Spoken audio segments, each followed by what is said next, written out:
마리아가 아들을 낳을 것이니 너는 그 이름을 예수라고 하여라.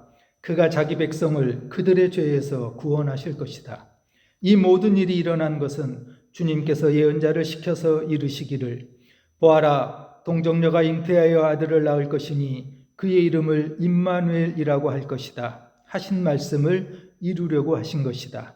임마누엘은 번역하면 하나님이 우리와 함께 계시다는 뜻이다. 요셉은 잠에서 깨어 일어나서 주님의 천사가 말한 대로 마리아를 아내로 맞아들였다. 그러나 아들을 낳을 때까지는 아내와 잠자리를 같이 하지 않았다. 아들이 태어나니 요셉은 그 이름을 예수라고 하였다. 예수 그리스도의 평화가 성도 여러분과 함께 하시기를 축원합니다. 우리 함께 인사 나누겠습니다. 메리 크리스마스. 우리 장로님 기도해 주신 것처럼요, 소망과 위로와 구원에 되시는 주님이 우리는 필요합니다. 이렇게 인사합니다. 주님이 필요합니다. 구약의 선지자 이사야는 이사야서 9장 6절에서 빛으로 오실 평화왕 메시아의 탄생을 이렇게 예언합니다. 이사야 9장 6절입니다. 한 아기가 우리를 위해 태어났다. 우리가 한 아들을 모셨다. 그는 우리의 통치자가 될 것이다. 그의 이름은 놀라우신 조언자, 전능하신 하나님, 영존하시는 아버지, 평화의 왕이라고 불릴 것이다. 이사야 선지자는 유다 왕국에서 활동했던 예언자입니다. 그 당시 유다 왕국은 강대국 아수르 제국의 위협에 직면해 있었습니다. 북이스라엘은 이미 아수르에 의해서 멸망당했고요. 유다 역시 나라가 침략받을 그런 위기에 처해 있었습니다. 나라가 이렇게 위험한 때 백성들은 우상을 섬기고 사회적으로는 거짓과 불의로 흉흉한 일들이 가득했습니다. 당연히 백성들은 영적으로 타락할 수밖에 없었습니다. 이사야 선지자는 바로 이런 정치, 사회, 종교적으로 어려운 상황 속에서 하나님의 말씀을 전하는 선지자로서의 중요한 역할을 감당합니다. 우상을 숭배하는 백성들의 잘못을 지적하면서 하나님의 심판 앞에 지금 회개하지 않으면 안 된다라고 하는 경고의 선포를 하는 예언자가 이사야였습니다. 그 당시 이사야 선지자가 활동했던 시대는 지금 우리가 살고 있는 오늘의 대한민국의 형편과 너무나도 닮아 있습니다. 하나님께서 가장 싫어하시는 것이 우상을 숭배하는 건데요. 어떻게 이 정부는 시작부터 손바닥에 왕자를 쓰고 나타나더니 천공, 건진법사, 명리학자, 도사 명태균, 이제는 내란을 모의한 전 정보사령관이 어떤 보살이라고 하는, 무속인이라고 하는 충격적인 뉴스까지 나올 정도로 정권 주변에는 끊임없이 무속이나 무당이 등장하고 있습니다. 허수아비, 이상한 지도자가 국가를 운영하면서 국격은 땅에 떨어졌고요. 나라의 살림살이는 꼬꾸라졌습니다. 보편과 상식이 무너졌습니다. 거짓과 어둠의 지도자는 무속도 믿고 교회도 다닌다고 합니다. 초등학교 때 다녔던 서울의 어떤 교회가 자신의 모교회라고 자랑하기도 합니다. 그는 세례명까지 있습니다. 천주교 신자라고 하는 거지요. 사실인지 모르겠지만 계엄과 탄핵 이후에도 용산에서는 무당 구슬을 하고 있다라고 하는 이야기가 들려오고 있습니다. 이사야 선지자는 유대 왕국이 멸망의 위기에 처했었던 그 어려운 시대에 예수 그리스도를 보내주셔서 반드시 이 나라를 회복시키시고 새로운 시대를 열어갈 것이라고 하는 약속과 위로의 말씀을 전하였습니다.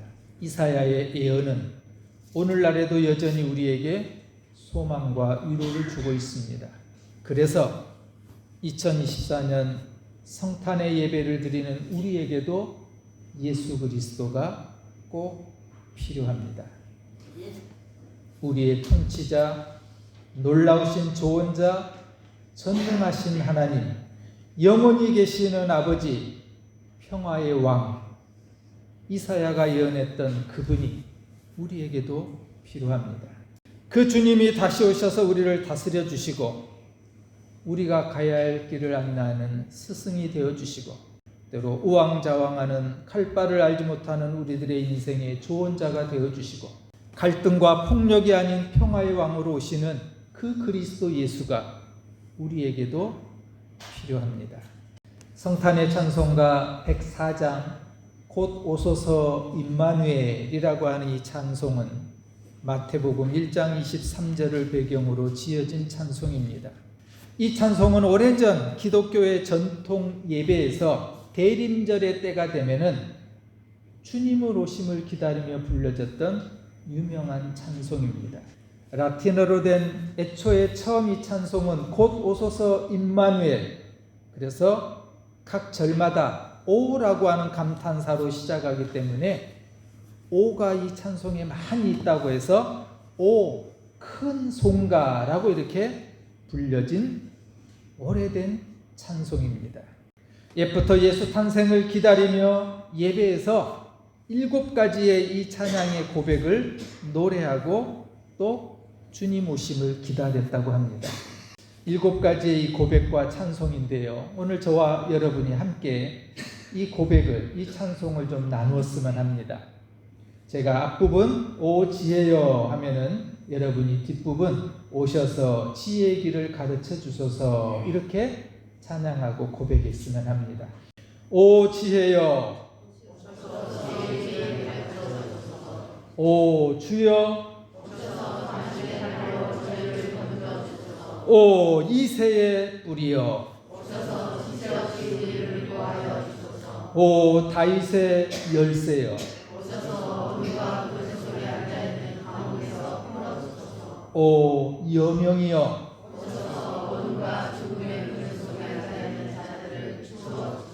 오 만국의 왕이여,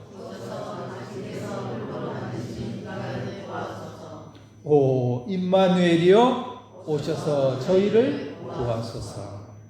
옛 성도들은 이렇게 주님 오심을 기다리는 대림의 절기에 저녁마다 모여서 주님을 이렇게 부르고 찾고 고백하고 필요하다고 찬양하고 소망했던 겁니다. 우리 모두가 느끼지만 지금 우리가 살고 있는 세상이 녹록하지 않습니다. 지구촌에는 잔인한 전쟁의 비참한 소식이 들려옵니다. 불의한 폭력으로 고통하고 신음하는 소리도 우리 가까이에 있습니다. 밤늦게 들려온 비상계엄 선포를 보면서 우리는 불의한 권력의 실체를 보았습니다. 탄핵을 반대하고 내란을 옹호하는 한 줌도 안 되는 세력을 우리는 지금 생생하게 목격하고 있습니다. 이런 정치적인 혼란만 우리를 어둡게 하고 있지 않습니다. 지금 한국 교회도 도시를 제외한 지방이 무너지면서 교인 수가 급감합니다. 재정의 어려움으로 전도와 선교의 사역에 어려움들을 겪고 있습니다. 일부 교회의 타락과 지도자의 퇴행은 세상으로부터 비난을 받고 있습니다. 그러나 이처럼 정치적으로, 나라로, 교회로 어려운 시대를 우리가 어려운 환경에서 살아가지만 묵묵하게 주님의 길을 걸어가는 사랑하는 성도 여러분이 있어서 교회는 희망이 있습니다. 소망이 있습니다. 작가 한강의 노벨 문학상 수상은 우리에게 큰 감동을 주었습니다. 그녀는 세상은 왜 이렇게 폭력적이고 고통스러운가? 그런데도 왜 세상은 이토록 아름다운가? 라고 질문합니다. 그는 수상 소감에서 이렇게 말합니다. 과거가 현재를 돕고 죽은 자들이 산 자를 구한다. 예수 그리스도의 탄생 소식은 어둠을 밝히는 큰 기쁨의 좋은 소식이었습니다. 예수 그리스도의 탄생의 이야기는 더 나은 세상을 만들 수 있는 힘이었습니다. 사랑하는 여러분, 그리고 우리는 2000년 전에 오셨던 그 아기 예수 그리스도의 탄생을 기뻐하고 예배하는 것만이 아니라 다시 주님의 재림을 우리는 기다리고 소망하고 있습니다. 그리고 세상과 이웃에게 예수가 소망이라는 것을 힘차게 증언하도록 우리를 이 예배의 자리로 초청하셨습니다. 신약성경 마지막 요한계시록은 이렇게 증거합니다. 아멘. 주 예수여 오시옵소서. 아멘. 주 예수여 오시옵소서. 성경의 맨 마지막 좋은 구절들, 우리에게 위로와 격려를 주는 많은 하나님의 말씀이 있음에도 불구하고 왜 성경은 이 마지막 말씀으로 마무리하고 있을까요? 처음 성탄에 예수 그리스도가 필요했던 것처럼 세상의 마지막에도, 우리의 삶의 전부에도 예수 그리스도가 필요하다고 하는 사실을 우리에게 가르쳐 주기 위함입니다. 아멘. 주 예수여 오시옵소서.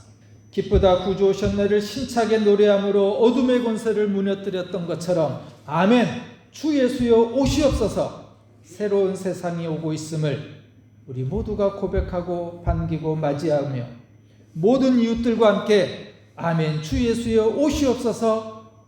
성탄의 기쁨을 나누는 귀한 축복의 성탄절 되시기를 주님의 이름으로 간절히 축원합니다. 아들을 낳으니 이름을 예수다. 이는 그가 자기 백성을 그들 죄에서 구원할 자신이라 한다. 이 모든 일이 된 것은 주께서 선지자로 하신 말씀을 이루러 하시니 이르시되 보라 자네가 잉태하여 아들을 낳을 것이요 그의 이름은 임마누엘이라 하리라 하셨으니 이를 번역한즉 하나님이 우리와 함께 계시다 하리라. 요셉이 잠에서 깨어 일어나 주의 사자의 분부대로 행하여 그의 아내를 데려왔으나 아들을 낳기까지 동참하지 아니하니 나음의 이름을 예수라